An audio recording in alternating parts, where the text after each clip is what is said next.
Halo, jumpa lagi bersama saya Alfrida Yamanov ya. Pada kesempatan kali ini saya akan berbagi informasi yang menurut saya cukup penting ya karena banyak ditanyakan oleh teman-teman baik di kolom komentar akun YouTube saya maupun di Facebook ya, via inbox ya.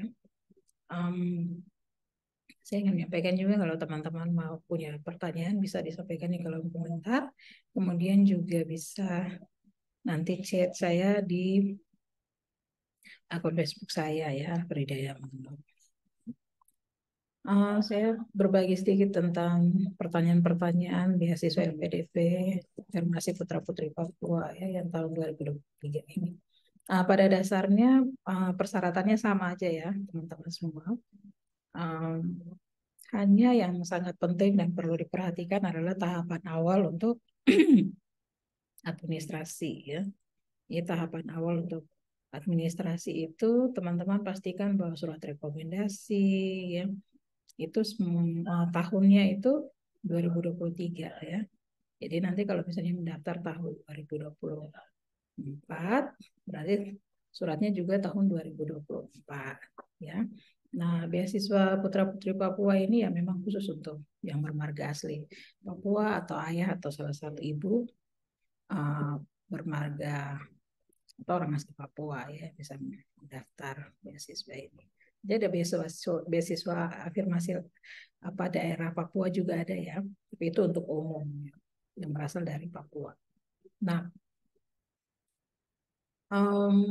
untuk putra putri Papua ini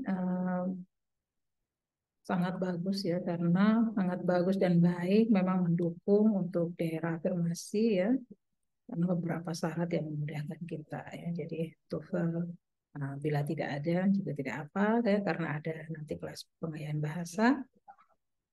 Nah, kemudian juga beberapa persyaratan lainnya ya kan memang dipermudah untuk daerah afirmasi. Nah, hal yang penting ya untuk kita ketahui bersama itu adalah bahwa teman-teman harus ya mengetahui bahwa tidak dalam posisi sedang sekolah ya tidak dalam posisi sedang sekolah ya atau ongoing.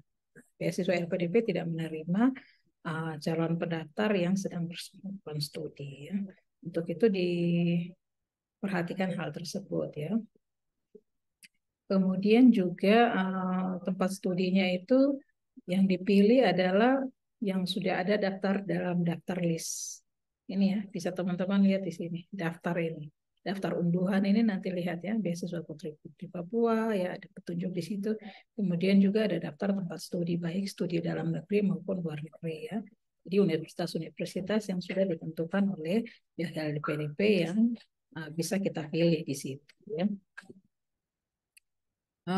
Kemudian teman-teman ada pertanyaan juga bahwa baik S2 maupun S3 apakah membuat proposal tesis untuk S2 dan proposal disertasi untuk S3? Tidak ya. Jadi keduanya S2 dan S3, pelamar S2 dan S3 itu membuat apa namanya komitmen ya, esai komitmen kembali ke Indonesia, rencana pasca studi dan rencana kontribusi di Indonesia ya. Sedangkan S3 saja yang membuat proposal penelitian atau proposal disertasi ya.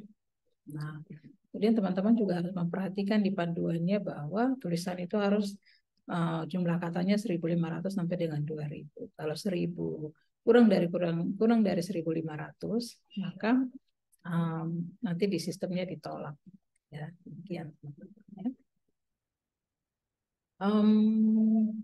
Kemudian juga terkait cara membuat esai, kemudian membuat proposal disertasi, sudah ada di video-video saya sebelumnya, jadi teman-teman juga bisa melihat ya.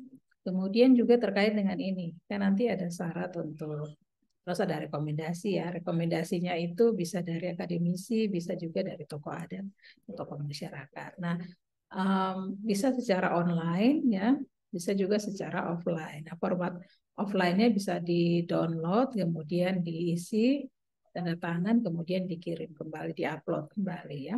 Format suratnya ada di video saya ya, bisa dilihat. Jadi saya sebelumnya tentang surat rekomendasi, contoh surat rekomendasi ya. Oke. Dan ada soft file-nya juga, teman-teman bisa download di situ ya. Jadi hal yang sangat penting yang bisa saya sampaikan kepada teman-teman adalah bahwa membuat akun ya, kemudian mendaftar ya, kemudian mengisi data diri dengan baik benar ya, kemudian juga surat surat tanggal dan tahun surat yang terbaru ya 2023 ya.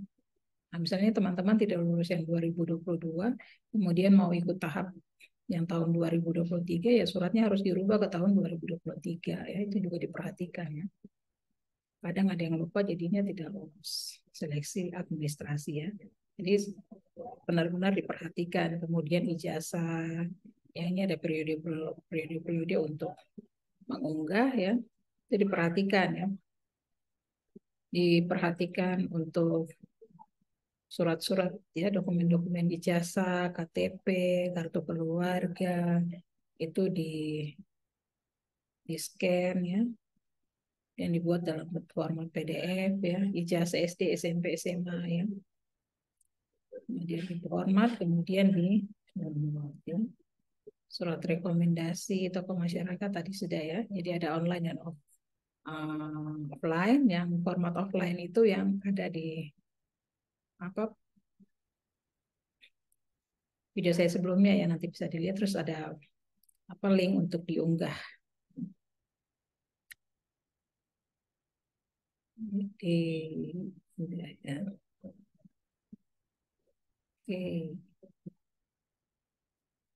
itu menjadi perhatian ya. Baik teman-teman, itu saja mungkin yang bisa saya sampaikan ya. Jadi yang sangat penting terkait seleksi administrasi ini memang tahunnya diperhatikan ya. Tahunnya diperhatikan. Kemudian kalau untuk sekarang ini mendaftar berarti periode perkuliahan paling cepat adalah Januari 2024 ya, sudah bisa mulai kuliah. Kemudian paling lambat lagi diberikan waktu 18 bulan untuk mencari tempat studi. Nanti ada juga pengayaan bahasa ya yang bisa teman-teman ikuti, misalnya jika TOEFL-nya atau IELTS-nya belum mencapai skor yang diminta oleh tempat studi ya. Baik, kemudian juga ada, oh ya saya lupa ya, di seleksi administrasi ini ada sanggahan ya, pengajuan sanggahan. Periodenya ini pada 28 sampai 29 Juli. Ya, jadi kalau teman-teman saat ini lagi mendaftar, kemudian nanti dengar hasil seleksinya tanggal 10 sampai 23 Juli di antara tanggal tersebut, seleksi administrasinya 10 sampai 23 Juli, hasilnya tanggal 23 Juli. Nah, itu teman-teman hasilnya kalau teman-teman tidak lolos tapi teman-teman merasa bahwa administrasi saya itu sudah saya unggah lengkap dan tepat, ya bisa melakukan sanggahan ya. Kemudian nanti pengumuman hasil sanggahannya tanggal 5 Agustus ya. Kemudian ada seleksi skolastik, substansi ya. Nah, itu teman-teman bisa lihat nanti ada video saya sebelumnya ya terkait kiat-kiat bakat skolastik, ya, tes bakat skolastik, tes substansi atau tes wawancara ya. Kiat-kiatnya bisa teman-teman lihat.